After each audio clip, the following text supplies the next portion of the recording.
next morning, the Scarecrow said to his friends, "Congratulate me, I'm going to Oz to get my brains at last. When I return, I shall be like any other man." "I've always liked you as you are," said Dorothy simply. "It's kind of you to like a scarecrow," he replied. "But surely you'll think more of me when you hear the splendid thoughts my new brain is going to turn out." Then he said goodbye to them all in a cheerful voice and went to the throne room, where he rapped upon the door. "Come in," said Oz. The Scarecrow went in and found the little man sitting down by the window, engaged in deep thought. "I've come for my brains," remarked the Scarecrow a little uneasily. "Oh yes, sit down in that chair, please," replied Oz. "You must excuse me for taking your head off, but I shall have to do it in order to put your brains in the proper place." "That's all right," said the Scarecrow. "You're quite welcome to take my head off, as long as it'll be a better one when you put it back on again." So the wizard unfastened his head and emptied out the straw. Then he entered the back room and took up a measure of bran, which he mixed with a great many pins and needles. Having shaken them together thoroughly, he filled the top of the Scarecrow's head with the mixture and stuffed the rest of the space with straw to hold it in place. When he fastened the Scarecrow's head onto his body again, he said to him, "Hereafter you will be a great man, for I have given you a lot of brand new brains."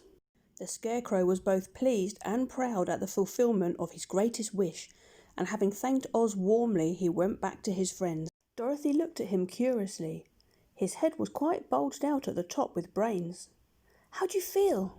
she asked. "I feel wise indeed," he answered earnestly.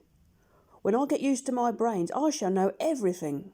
"Why are those needles and pins sticking out of your head?" asked the Tin Woodman. "That's proof that he's sharp," remarked the Lion. "Well, I must go to Oz and get my heart," said the Woodman. So he walked to the throne room and knocked at the door. "Come in," called Oz, and the Woodman entered and said, "I have come for my heart." "Very well," answered the little man. "But I shall have to cut a hole in your breast so I can put your heart in the right place. I hope it won't hurt you." "Oh no," said the Woodman. "I shall not feel it at all." So Oz bought a pair of tinsmith shears and cut a small square hole in the left side of the Tin Woodman's breast. Then, going to a chest of drawers, he took out a pretty heart made entirely of silk and stuffed it with sawdust. "Isn't it a beauty?" he said. "It is indeed," replied the Woodman, who was greatly pleased. "But is it a kind heart?" "Oh, very," answered Oz.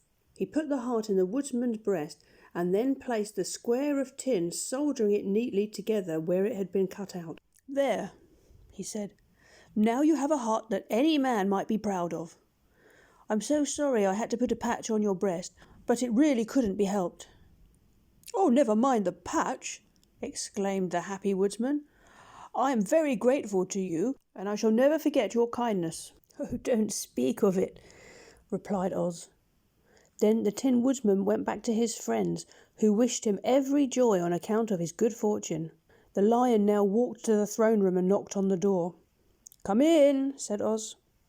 "I've come for my courage," announced the Lion, entering the room. "Very well," answered the little man.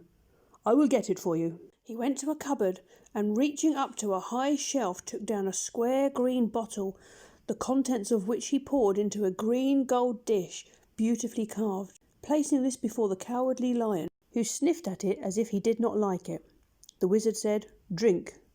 "What is it?" asked the Lion. "Well," answered Oz, "if it were inside you, it would be courage. You know, of course, that courage is always inside one, so that this really cannot be called courage until you have swallowed it. Therefore, I advise you drink it as soon as possible." The Lion hesitated no longer and drank till the dish was empty. "How do you feel?" asked Oz. "Full of courage," replied the Lion, who went joyfully back to his friends to tell them of his good fortune. Oz, left to himself, smiled to think of his success in giving the Scarecrow and the Tin Woodman and the Lion exactly what they thought they wanted. "How can I help being a humbug," he said, "when all these people make me do things that everybody knows can't be done?" It was easy to make the Scarecrow and the Lion and the Tin Woodman happy, because they imagine I could do anything. But it will take more than imagination to carry Dorothy back to Kansas, and I'm sure I don't know how it can be done.